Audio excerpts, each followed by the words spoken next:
I also think within HYROX, it is a long event. So anything from an hour up to maybe even 2 hours. So in terms of recovery, it starts before the event, it starts within the event as well. So what you do within it, whether fueling, hydration, all that stuff, you're just stopping that hole that you're digging, that recovery hole be deeper.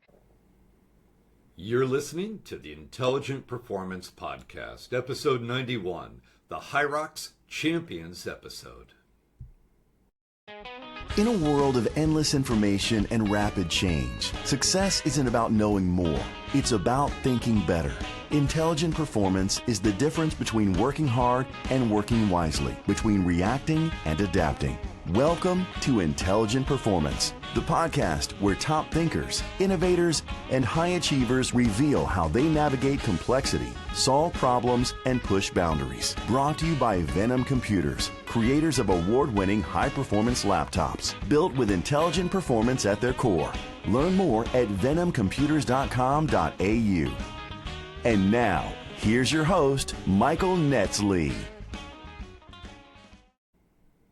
Welcome back to Intelligent Performance. I'm Dr. Michael Netzle, your new host, and doing my best to fill the rather large and formidable shoes of Michael, who hosted the first 90 episodes.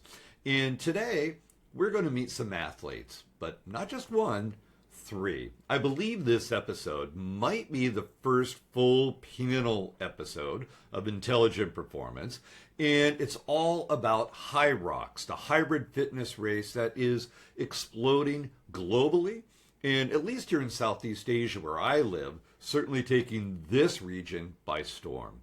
And we're going to hear from three champions, three HYROX champions who have performed really well 2024, 2025 in the Singapore competition. And together, they're going to walk us through how they train, recover, and have learned to compete intelligently in this competition.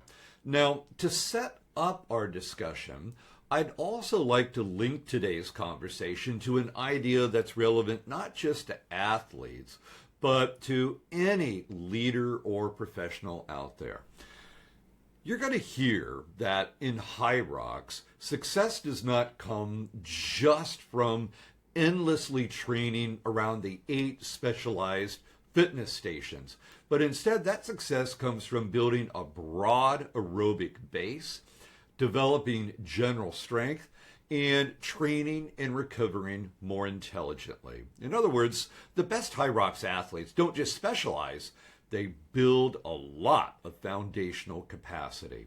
And that resonated with me because as I was preparing for this episode, I was also reading a recent report in Harvard Business Review talking about core skills and zeroing in on what really matters with our job. And what this article reported is that focusing on those core or foundational skills has 5 times the impact on performance compared to chasing and specializing in only the latest emerging trends. In other words, we all perform better when we first strengthen our fundamentals. And that's really a common episode theme for this week.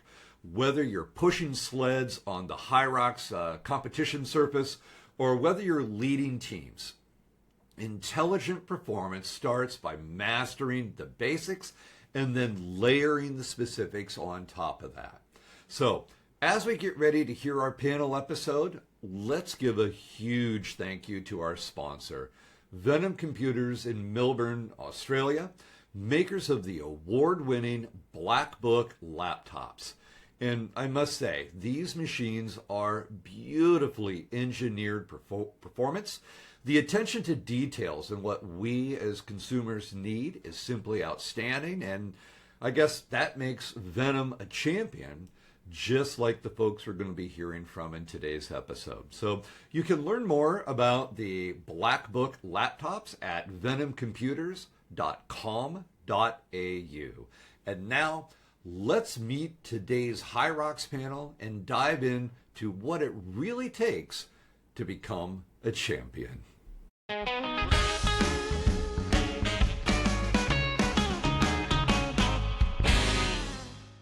Pleasure to welcome three guests this evening who are themselves HYROX champions.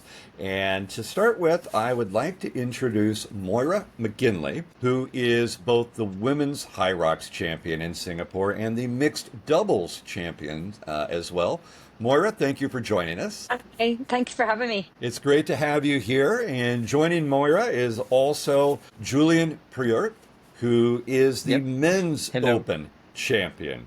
And he's also a former French national team runner, medium distance, I believe you said. Julien, thank you so much for joining. Thank you so much for hosting. Yeah, correct. And finally, Ilona Arrington, who is also a women's pro champion in Singapore, the national stadium competition from 2024, and a HYROX ambassador. How are you tonight, Ilona? Hey, I'm good. Thank you so much for having me.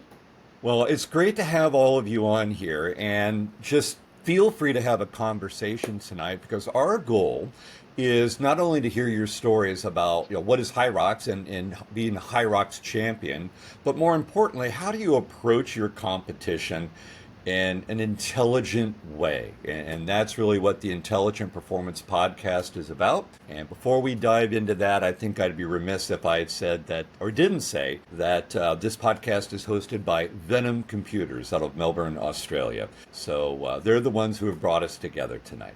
But Ilona, I'd like to go over to you. A lot of folks, I suspect, maybe are not all that familiar with HYROX. What is the HYROX competition? That's a great question. And yeah, I think HYROX is definitely one of the fastest growing sports globally at the moment. It's very simple. It's 8 functional fitness stations that are interspersed with 8 single kilometers of running. So very much a hybrid fitness race, and people can enter in a variety of categories. So you can race in the open category or the pro division, both of which are solo. You can enter as a pair, so doubles, whether that's 2 women, 2 men, or mixed doubles. And then you can also enter as a relay as well. So 4 people breaking up the 8 kilometers of running and the 8 stations between the 4 of you. Okay, so maybe you can share an example to paint the picture for us. If we've got 8 stations, what would that be like for you as a competitor? Tough, most of the time. HYROX is great in that because you've got all of the different categories, it's really accessible for people at their different stages of fitness. But the 8 stations are functional fitness movements. So which would be what? Help us paint the picture for us. What are these stations like? Are we doing push-ups, or what is it?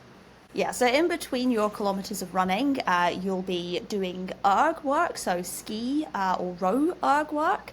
You'll be pushing and pulling sleds, throwing wall balls, lunging. Guys, you're going to have to help me out here. I'm missing 2. Burpees. You've got burpees as well. Oh, yeah, I read about the Burpees. burpees. Yeah, the famous burpees. Okay. And you call this fun? Yes, absolutely. Maybe type 2 fun, but yeah.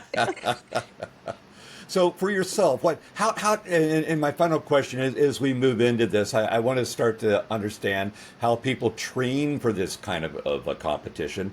But Ilona, how did you get started? What's the backstory here? Gosh, for me, I very much fell into this style of racing and, discovered kind of functional fitness in my mid-20s as an adult. That was when I picked up running. That's the first time I properly stepped into a gym. But for HYROX specifically, I actually discovered it on YouTube during the pandemic.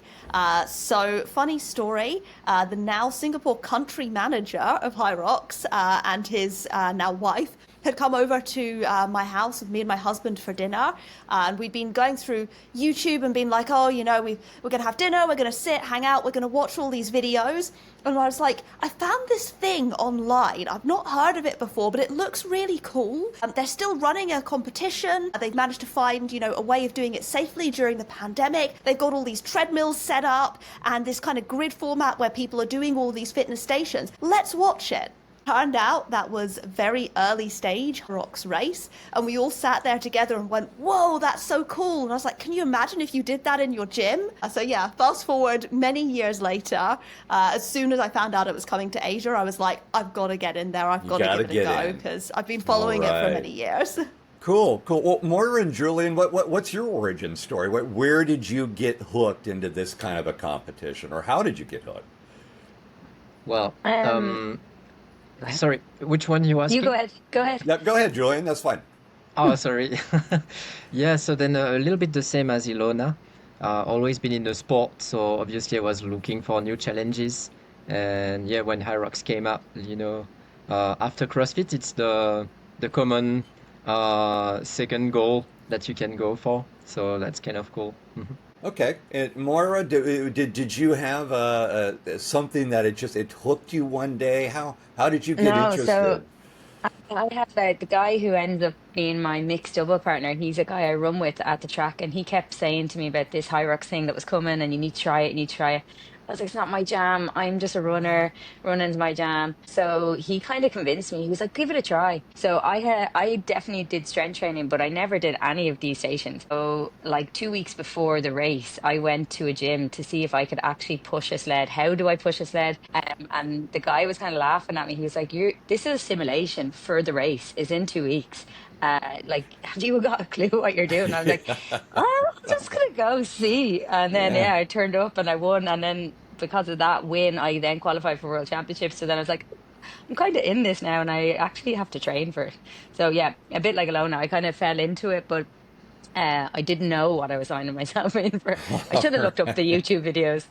So I mean we should have trained for it. Julien, that transitions very nicely into the question I wanted to ask you. Both, your background as a national athlete and your work as a coach as well. How does somebody train for this kind of competition where you have 8 completely different stations plus the running? As somebody who used to race one design sailboats, this is so different type of competition. How do you train? How do you prepare? Well, I guess everybody will be okay to say that running is the main component here. So a lot of running. Definitely, if you don't like to run, you're gonna have to make and find a way to like it, because that's a long time spent running. And obviously the stations, it's necessary to work on the stations, but they are the fun part of the training, let's say. Yeah. Are there so these kinds of stations? Would you be able to join a gym and get access to that equipment so you can? The burpees are famous, but somebody could help train you for these activities. Yeah, well, now there is plenty of gyms with the HYROX affiliation all around the world. You can easily find a gym with a great coach that can guide you through the proper workouts and the good progression leading to a competition. And like the stations are not super skilled, so that's why it's so successful that anybody can enter and have fun. So yeah. Okay, so let's say, Moira, I love your story. I kind of fell into it, and same for you, Ilona. We sort of fall into this. You show up. You win, right? So you've been blessed there. Julien, from a training point of view, I can imagine these are probably fairly common stories that people show up, have fun, and now they're ready to get a little bit more serious about it. Insights, what takes training from being a runner or doing your resistance training? What's the key to moving from these basic training activities into something that's actually going to prepare you for these stations and make you a smart competitor? Well, I will say quality over quantity. That's what makes the difference between a competitor and a champion. If you just train volume all the time, meaning, training your body until failure, every single workout, you're just gonna fatigue your body and teach fatigue to your body.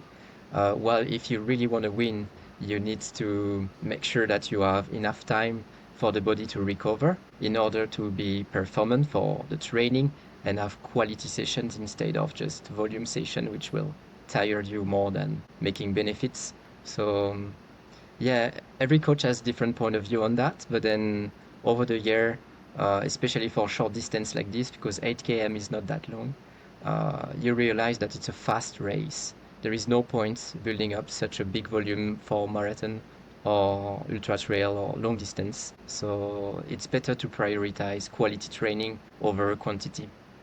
Interesting. Moira, Ilona, would you have an observation or a point of view on how, now that you're going into this for another year now, how is your training changing? What is it that you're trying to do differently or to be more effective? Yeah, I think I've I've kind of experimented since training for it, and I think it's such a new area that no one really knows how to train this kind of hybrid zone. And to Julian's point, it's definitely quality over quantity. But I would argue that you do need a really big base, and the guys that we're seeing really at the top are actually really aerobically fit. They have a massive base. A lot of them have a base in terms of like 20 years of running distance, and now they've come into this kind of or they have like a running background and a CrossFit background. So then they can do both, right? So I definitely think having an aerobic base is beneficial. So those brand new to running, build that first. I also think I've tried, like, they talk about GPP and SPP, which is like general training versus specific. I've tried both, and I've definitely noticed with this specific, like getting into the stations, into the nitty gritty of stations, I think overall will lead to fatigue, burnout, mental fatigue, injury risk. So although this race is 8 stations, I think people get quite narrow-minded in training just these stations. And in my experience, and even as a physio, I'm like even with running, we never just do speed work all day. Like we train all different parts of Right, that whole kind right. of system.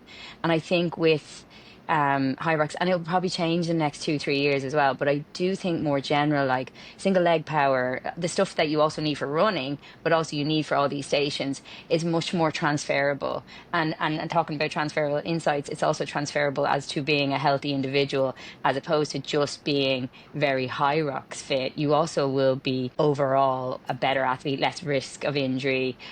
So I think kind of it's great that there are all these HYROX gyms and they're all accessible to the equipment. But I think, yeah, definitely get used to first time doing it. Let's push the sleds or whatnot. But I think if you want to become a champion, it's not staying in that area of those stations all day, every day. Build up your base and then just get strong in your single leg power, your single, or your upper body strength as well. So yeah, I think I'm kind of edging more towards, I think you need to just get strong at general. Fitness, as well as having an aerobic base, and then it's kind of everything. Yeah, yeah, You yeah. know? I totally agree with that, though. I think that that's a mistake that you see a lot of people who are new to the sport doing, is that they very enthusiastically dive straight into doing lots of simulations of the race. And I think mentally, physically, that can be so incredibly tiring. And, you know, from a personal perspective, I think I'm with Moira as well, in that I've tried being very specific. I've tried being more generalistic, or, you know, looking at my GPP, my general physical preparedness. You know, I just raced this past weekend. I shaved 2.5 minutes off my last best time, and I didn't touch any stations until 3 weeks ago.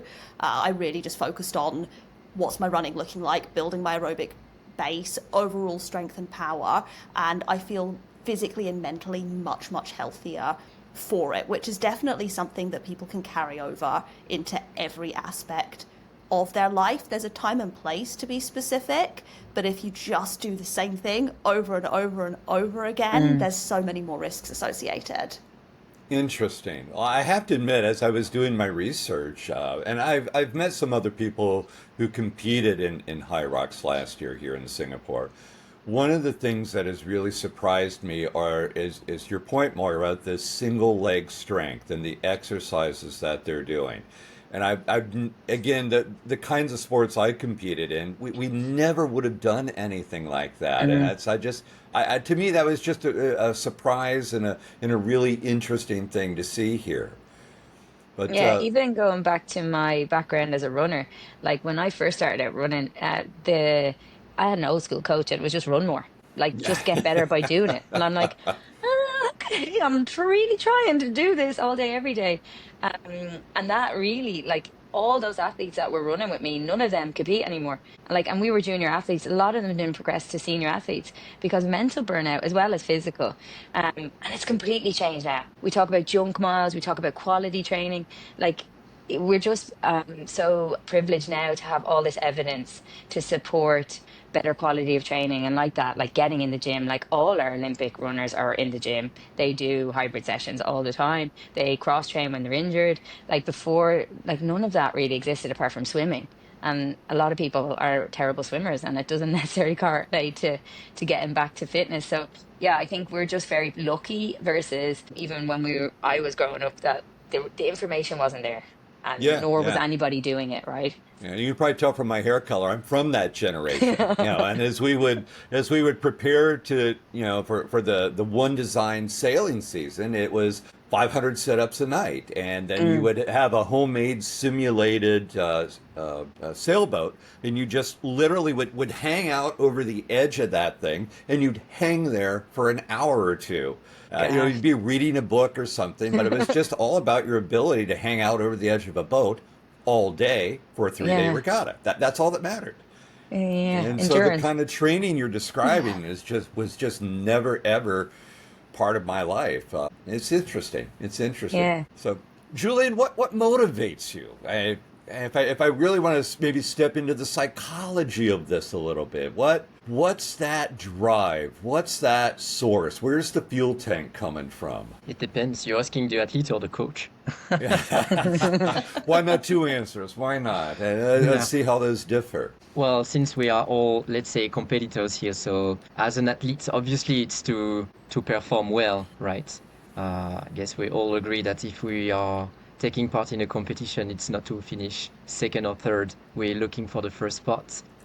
So we're training hard for this. We're training smart for this. And then, yeah, that's exciting because once you are on the top spot, it's the rewards that you've been working for. So obviously, I guess we're all chasing the first spot. So when it happens, it's a success. Mm-hmm.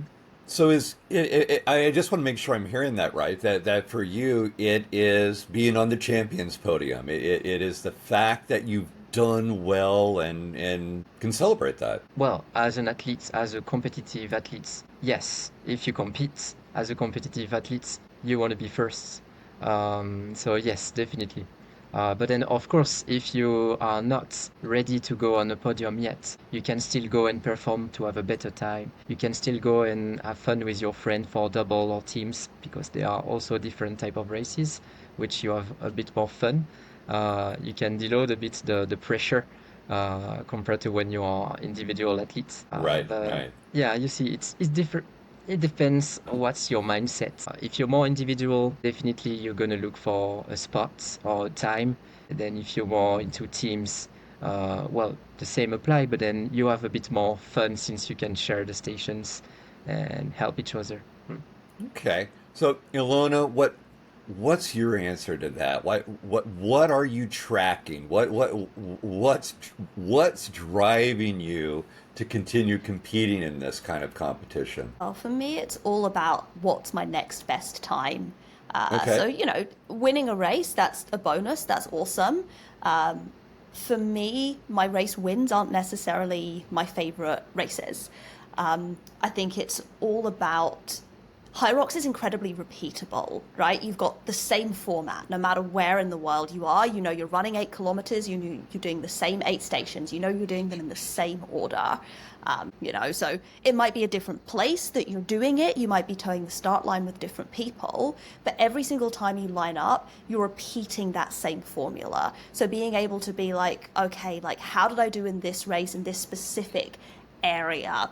Why was I faster? Why was I slower? What drove me to unlock something else in myself that meant that I did better this race, or maybe worse this race? I find that fascinating. I think looking at how people show up every day differently and at different seasons in their life, in their race performances, and how different things can add up to either make your day or not, that I find very, very interesting. So I'm always out to see what can I do or tweak or refine to have my next best race. Okay, Moira, but before I come over here, I want to pick up on something that was just shared. Lona, you reminded me of, I don't know if you've seen this, it is a superb book. It's called Learned Excellence by Eric Potterath. So he's the psychologist to Navy SEALs. Now he's the psychologist to Red Bull athletes. And he had something really interesting in the early part of the book. I think you were just talking about this. He said, look, what these high performers do is they have a system or they have a routine and they keep repeating it every day. And you may have bad days with that system, you may have good days with that system, but they know that that system is what's going to get them to their destination. It sounded like that's what you were saying. Am I reading too much into this, or have I understood well? No, not at all. I'd say that's spot on, at least for me. I think looking at how you can take lots of consistent acts day in, day out, and as you said, repeat them, then have that add up to something bigger. I think that is something that as athletes, many of us are doing. You know, there's builds and variation in training sessions, but, you know, you are consistently hitting all of your runs. You are consistently going into the gym, and that adds up to a much bigger picture. And I think that that's something that translates across from hybrid fitness or HYROX into other aspects of life as well.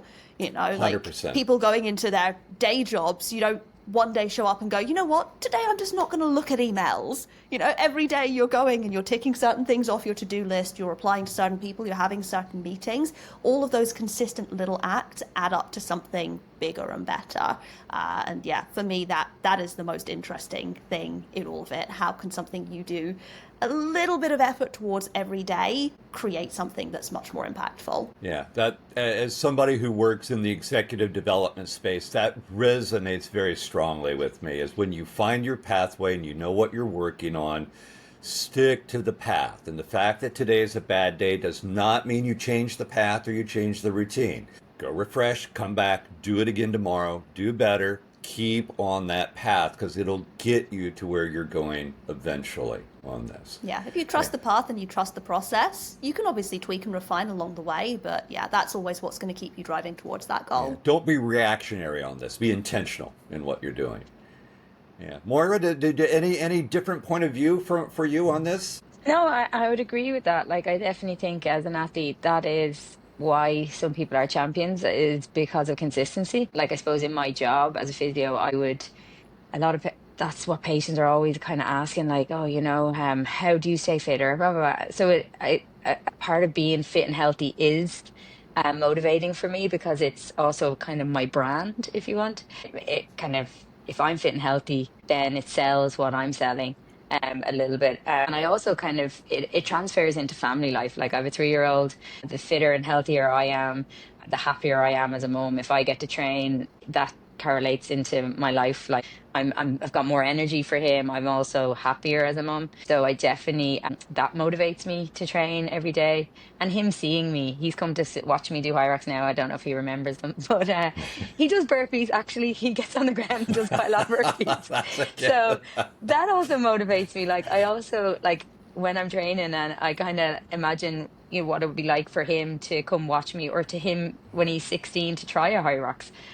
Because he's seen me do it, and that's quite motivating. I grew up like watching my brothers play sport and joining in with them, so maybe that's where it kind of got into my skin. So I would love if that is something as a byproduct of all this training. Also, if I live longer, it's great. Like, if I get an extra 10 years on this world because I am fit and healthy in this area, I'm happy with that.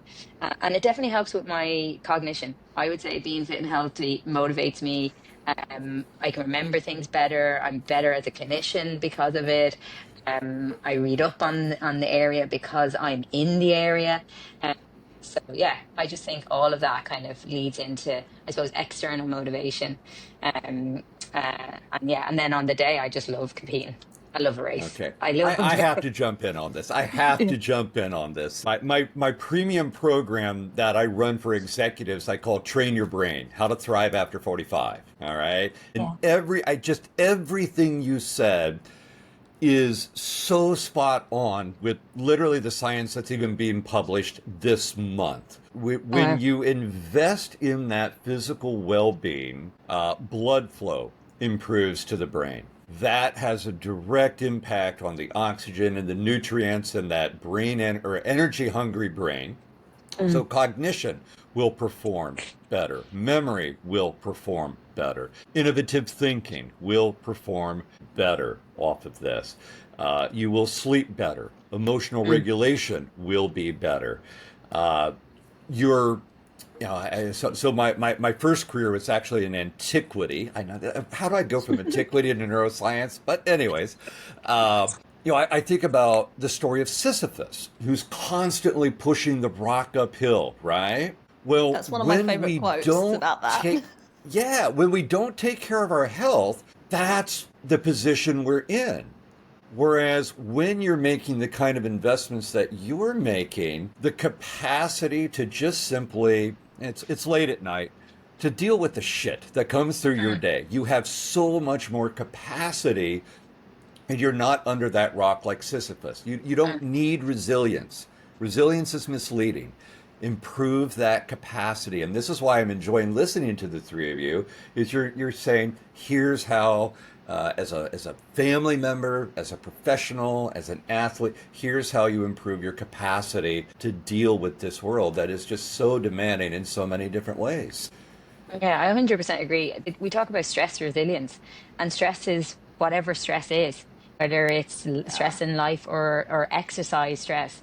And as women, especially, like they're talking so much into perimenopause and this stress resilience that we don't have it. And then with a hormone drop off, we're losing that resilience. Like that's what training is. Stress resilience, whether it's training for running, you're training that resilience against all forms of stress, be it good, bad, or indifferent. So I think that also motivates me because I know that I'm actually making myself more resilient for exercise, but also, like you said, the small stuff that come in, they don't faze me. Whereas I know when I don't exercise, I am more irritable. Things that bug me, I don't have energy. Like when I go on holiday, I'm definitely more irritable because I'm not exercising as often, and also my decision making probably is off, and I'm kind of a bit brain fatigued probably because I'm not clearing out all those kind of dead cells and the kind of stuff I normally do with exercise. How are you feeling about this, So Julien? true. Is this resonating with you, or given your background, a different perspective? Yeah, well, as I said, it's different as an athlete or as a coach because when you perform as an athlete, you do it for yourself. When you perform, when you work as a coach, you have much more, in my opinion, much more reward when you see the people that you help succeed and feel happy and build confidence. Confidence is the key point, I will say, to enjoy a proper race and anything in life, actually. But then, it's different point of view according to which puts you take for the day. But nowadays, I'm more like a coach than an athlete, even if I'm happy with the career I had as an athlete. But now it's just like passing the relay to the next generation and try to bring the talents on the podiums. Yeah, that's the goal. Yeah. So I love it. I mean, we're obviously converging on this one here, and maybe I'll make this piece really brief, and then Moira, I'd like to touch on recovery. Okay, because again, I think this is going to be one of those transferable capabilities, if you will, to different walks of life. But as I was investigating, I do research as a scholar. That's sort of my first reaction to almost anything in life. And I'm doing research, and I was utterly shocked that in this motivation window, I found 4 different research studies that are basically saying that 30 to 40% of the people who participate in these really high intensity competitions or in endurance sports actually are finding intrinsic motivation, as opposed to, Myra, you were talking about the extrinsic. Intrinsic motivation that comes from some form of trauma that they've dealt with. And they're turning to sport as a way of coping with this.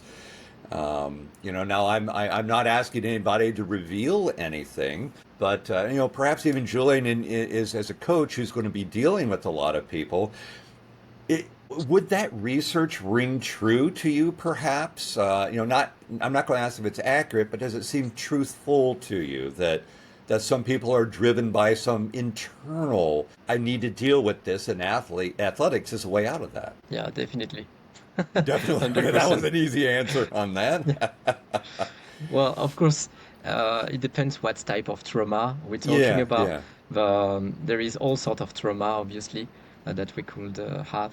Or there is just like a simple motivation to find ourselves by doing some performance in fitness sports. Yeah. The interesting thing, and I forget which year this particular article was, but one of the articles was effectively saying, here's what happens, that whatever that trauma is, and this is not a psychology episode, so we're not going to get into that, but whatever that trauma is, don't we detach from it. You might even call it avoidance. But when we detach, we feel less alive. And so people use that intrinsically to motivate themselves, and we participate in these intense athletics to feel alive again. And that's I'm kind of thinking that's almost a bittersweet story, because on the one hand, it's sweet that you're feeling alive again. That this is good, and you're finding a way of coping. But on the other hand, it's bitter because you're not dealing with it. You're still avoiding it, and so it's I don't know. I just thought that was really fascinating research in the motivation realm around some of these different athletic competitions. So Yeah, I think That is a I really. think Go ahead. sorry. I think if you listen to some of the elite stories, so the girls and guys in the HYROX elite, they're quite open. I would say nearly half of them, 50% have a story. And it's a story of trauma. Like the current world champion, the reason she was a long distance runner, and then she had a really traumatic abusive relationship, became a single mom, had to run away in the middle of the night. And she's quite open with her story. And she's quite a hard, like I would say from the outside, she looks like a cold, hard person. But in a way, like that, like she has an intrinsic factor that drives her, and she's the most success. Well, she is the current world champion. So yeah, like, and if you look at even Olympic athletes, like Sha'Carri Richardson has a horrific backstory. Like, how many Olympic athletes do we know who have traumatic backstories, and wow. that's what drives them, you know? So I would not be surprised that, like, it's an amazing research that they have done, but for me that's not really surprising. I would, yeah, it's more common, I think, than uncommon in Interesting. competitive, especially with the champions. You talk about one percenters. What are these 1% that make these Something better? driving them. Yeah, Yeah, like yeah. everybody wants to win. Everybody wants to train. Nobody's afraid of training. But what's that 1%, or what are those little 1% that drives one person? When you're talking even Sha'Carri Richardson, like in a 100 meter sprint, what's that little bit that's getting her like a tenth of a second ahead of somebody else? It has to be something internal, I believe. Yeah, yeah, yeah. Yeah. So, and that goes back to Eric Potterack. And maybe this makes a good transition back to you, Moira. But, when you get to those 1%ers, those elite athletes, Dr. Potterack at that point says it is the mindset. There is something in that intrinsic motivation that makes the difference. If you're talking an average person like me, mindset is not the deep pocket. All right, you Mm. get your core strength right, get your cardio, get those foundations in place. But when you get to that elite level, now the mindset and the motivation become those deep pockets that they spend so much time working on. Okay, so you spend a Mm. lot of time working on it, and you folks work hard. Moira, how do you recover better? Yeah, I think this is a huge topic that I encounter every day with work. Like, as a physio, everyone is asking, like, recovery, rehab, whatever you want to call it. I would say nowadays, what I find is, okay, so you're like, I'm dealing with recreational athletes. Um, Most of these are not your Olympic champions, Yeah. but they're so obsessed with these 1%ers. Like, they want to invest in ice baths, they want to buy ice baths, they want to like do red light, all these things. I'm like, May, you need to get the base training first. Like, let's get our foundation stuff, the 99% good, and then we can talk about your 1%ers. I find, look, we've got social media, it's so readily available. We're getting targeted with messages. we're getting targeted with kind of marketing. I just think simple recovery is best recovery. Sleep, it's free and it's human growth hormone. It is the best thing. There's Yes. so much emerging research on this coming out, even of or amateur athletes in Ireland, like professional footballers. Well, they're amateur footballers, but they're professional in Ireland. And sleep, sleep, sleep, sleep, sleep could not be the most buzzword, right? It's free and everyone can get it. Okay, quality of it is debatable, but so I would always say to patients, like, how much sleep do you get? And Oh, that's an easy one to fix, right? I was talking about Um, that all day today. Yes, exactly. yeah, Exactly. yeah.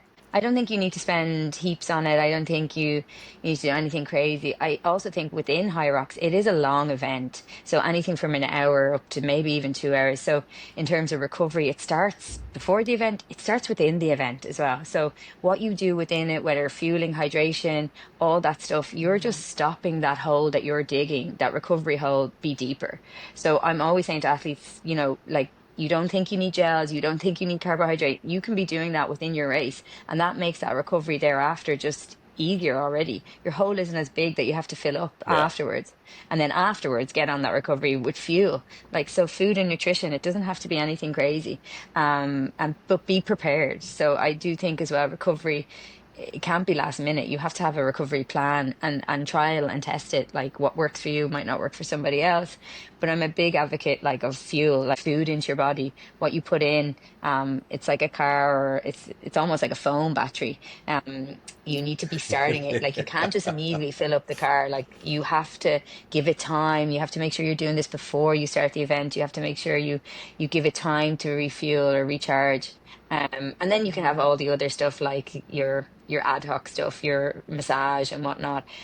They definitely help. But I think also, if your training is bad, if your load is, if like I'll say to patients, like, if it's, you go to the doctor and you get the wrong dose, you're going to be sick. So if you get the dose before right, then kind of what comes after, you'll get better sooner. So manage the training load. Make sure you have the right dose first, and then you can recover with all the other kind of. If you want the fancy stuff, go for it. But like, sleep better, eat better. Make a plan for during your race how you're going to eat in the race and after the race. Yeah. And that's a great starting point. Like, you don't have to do anything crazy. What's your advice, Julian? Because you're a coach as well now, and of course your experience as a national athlete.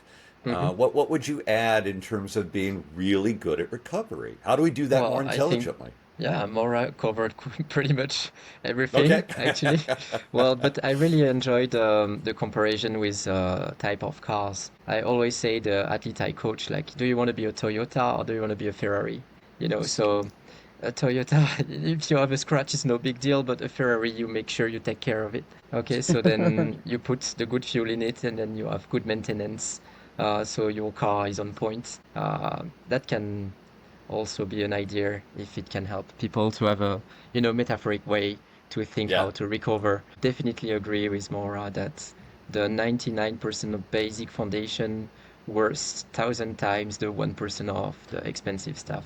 Ilona, what's your recovery secret? Help me here. The Oh, guy I'm who not sure if limps I've the got a next recovery morning. secret. No, I mean, I think Moira and Julien really kind of covered all of it. There's so much chat around, having the right protein shakes. Are you taking your creatine?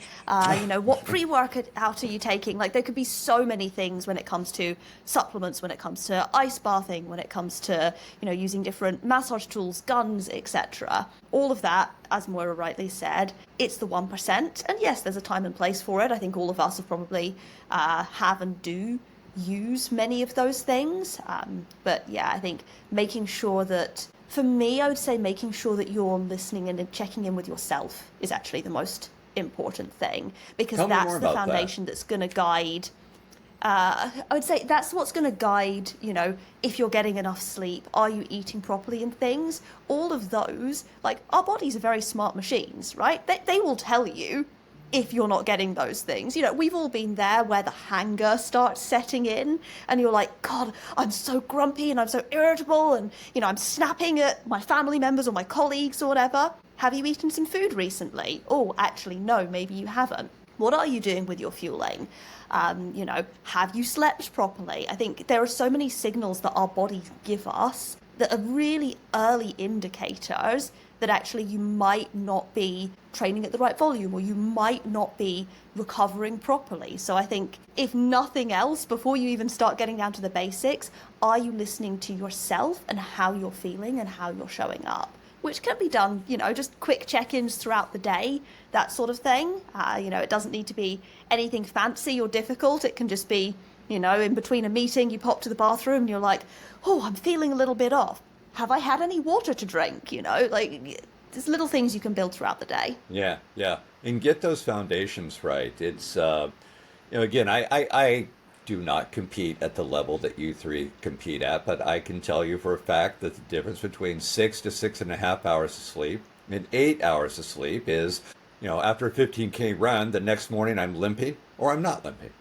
That those 90 minutes to 2 hours make that much of a difference. And it's the same thing for brain health. If you're not sleeping, if you're not eating well, and if you're not getting appropriate amounts, as you said, appropriate doses of fitness, your brain's not going to work right the next day, and so then the depression is worse, or the cognition performance is lower. You're not as sharp.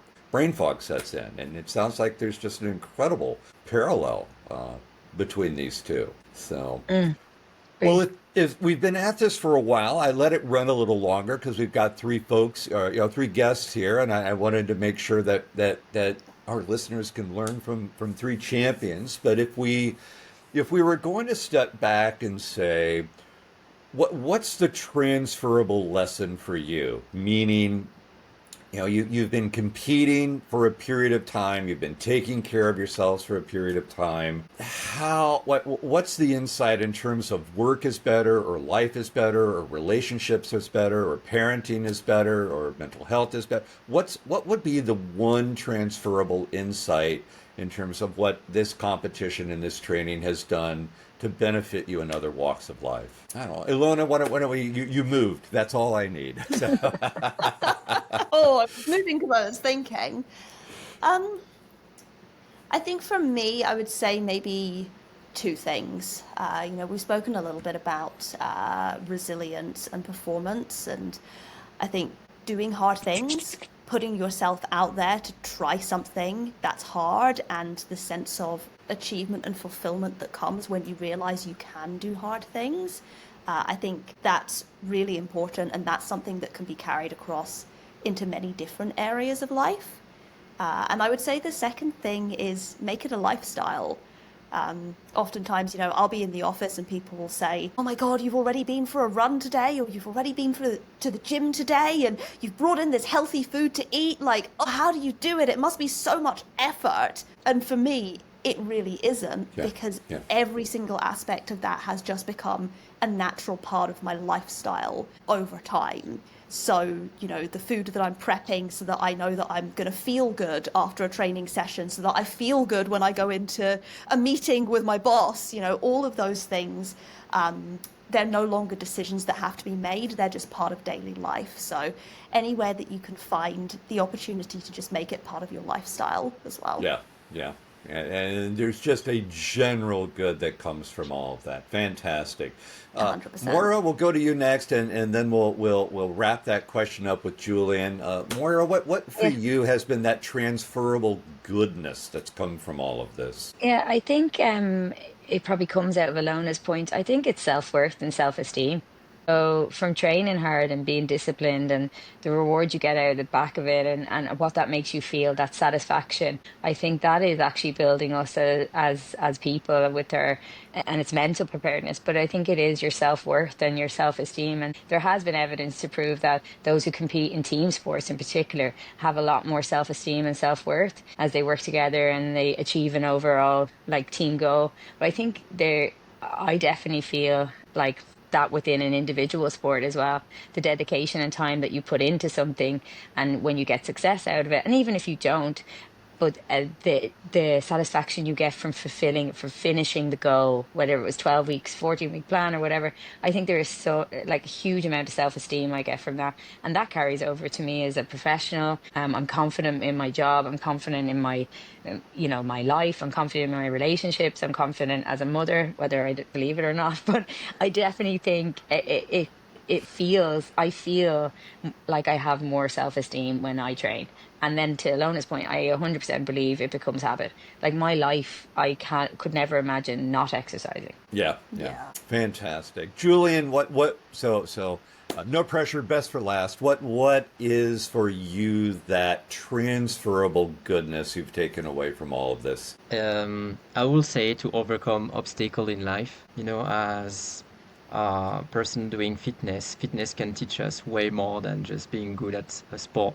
It can teach you valuable lesson to, overcome obstacle that replicates to life. And another thing will be that nothing is earned. Nothing is given. Everything is earned. So you need to work hard, to work smart, and to take action. Because if you wait, nothing and nobody will do it for you. Yeah. So you need to take action, and as soon as you see the results in the sports, it applies in life as well. So Yeah. that's a good lesson. And all three of you have hit on something really important here. There's actually a part of the brain called the mid-cingulate cortex, okay? And when you push yourself to do hard things, you actually grow that little part of the brain deep inside there. You actually grow that part of the brain, and you increase your ability to do the tough things in life. So that, call it resilience, call it sticking to it, call it toughness or grit, but this is something that can actually be grown in the brain. And I'm hearing this theme coming from all three of you. So, for me, it's a really easy answer. I don't compete in the same way that you do, but what I've learned is what a great day, what an amazing day after 50 feels like.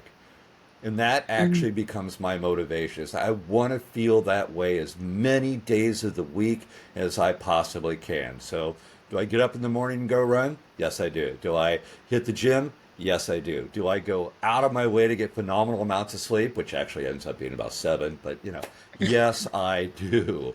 And it's all because I want to feel amazing like that. So, Julien, I'm just going to go back around here. I know you're a coach, or if people wanted to follow you in HYROX, what is the easiest way for our listeners to find you and follow you? Well, my brand name, HYROX Fits, which is CrossFits, So then, yes, they can find me from Instagram, mostly Instagram, Facebook,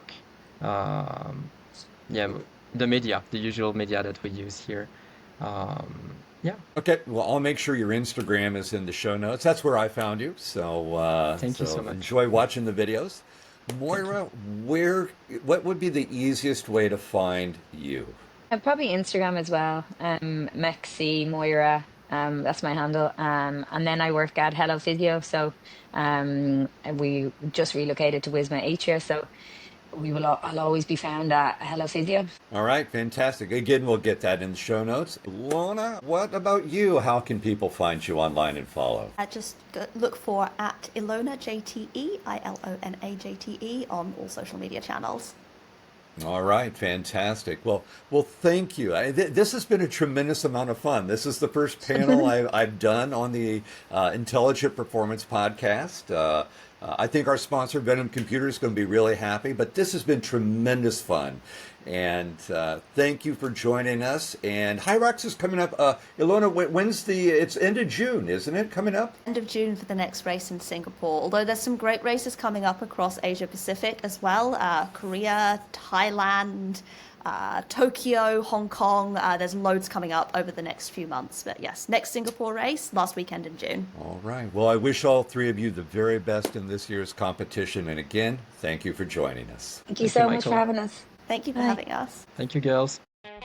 Thanks for listening to Intelligent Performance, where we explore how top thinkers, innovators, and high achievers reveal how they navigate complexity, solve problems, and push boundaries. This episode was proudly brought to you by Venom Computers, creators of award-winning high-performance laptops built with intelligent performance at their core. To learn more, visit venomcomputers.com.au. Until next time, stay sharp and keep performing intelligently.